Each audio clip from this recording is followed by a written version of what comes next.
saya pergi bertamu ke rumah jamaah.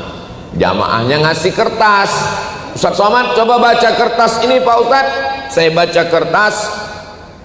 Katanya yang kita makan ini semuanya racun. Kita makan apel.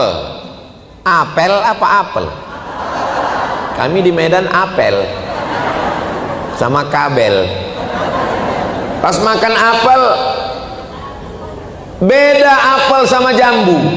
Jambu bagus, cantik, dibelah berulat. Apel begitu dibelah nggak berulat. Pertanyaannya, kenapa ulat nggak mau makan apel? Karena apel mahal. Bukan. Ulat tidak makan apel karena apel disemprot pestisida. Enggak selesai dicuci pakai deterjen, lalu kita makan apel. Sesungguhnya kita makan apel plus racun pestisida. Saya nemanin istri saya ke pasar belanja. Dia di depan, saya bawa kresek di belakang. Saya kalau di rumah, saya bukan ustadz, saya staf ibu rumah tangga. Terus dia bisik ke saya, masuk ke pasar tradisional, bukan ke mall, pasar tradisional. Dia bisik ke saya, kenapa nggak ada lalat? Saya bilang, kenapa lalat? Mungkin lalat lagi libur. Saya nggak tahu, saya bilang kenapa nggak ada lalat, padahal ini busuk bau. Dia bisik, karena ini disiram formalin. Lalat tahu ini ikan ada formalin, dia cabut. Kita nggak tahu, kita makan ikan plus formalin, masuk ke dalam badan, menggumpal menjadi CANCER. Orang di kampung saya membacanya kanker, cancer. Bagaimana cara membunuh sampah yang masuk ke badan? Dengan cara namanya terapi fasting. Terapi fasting. Fasting artinya puasa.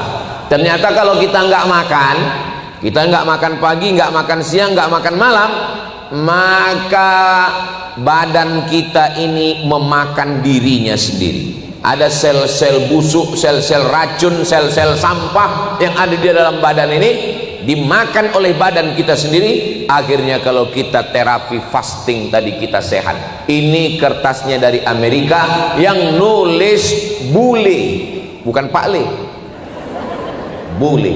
Saya ketika membaca ini, kata si bule ini dalam 1 bulan 8 hari tahan makan.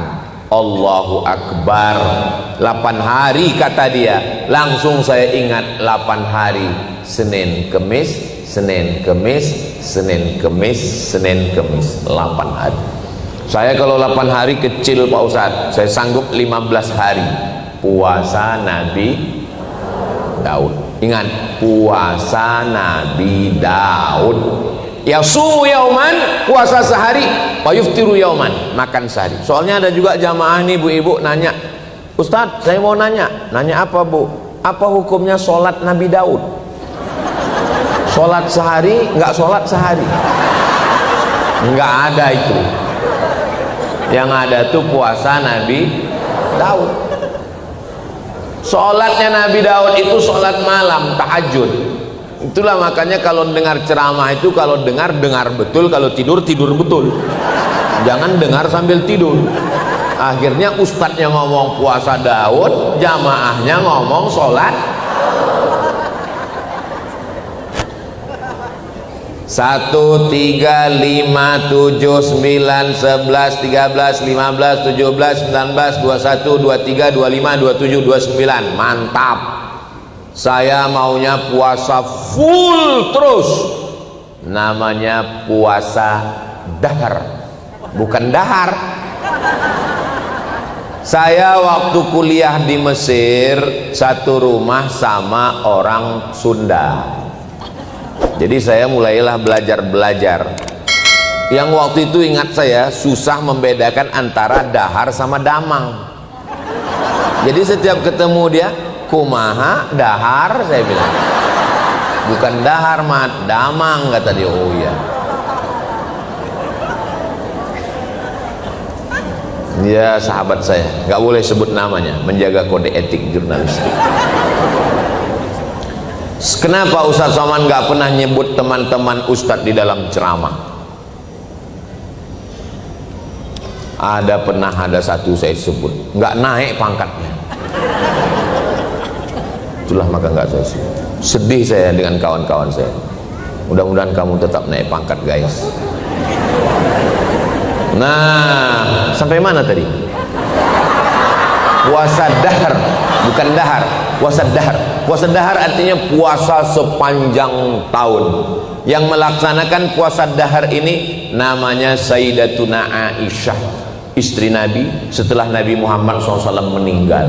Bapak nggak boleh puasa dahar, karena kalau bapak puasa dahar badannya lemas, istrinya nggak bisa beli baju hari raya. Anak mau sekolah, bapak mau cari nafkah, mau kerja, nggak boleh. Tapi perempuan, suami sudah meninggal, nggak ada tanggungan, maka bagus puasa dahar. Apalagi yang suka, Bu, gimana kabarnya anak si anu, suami si anu?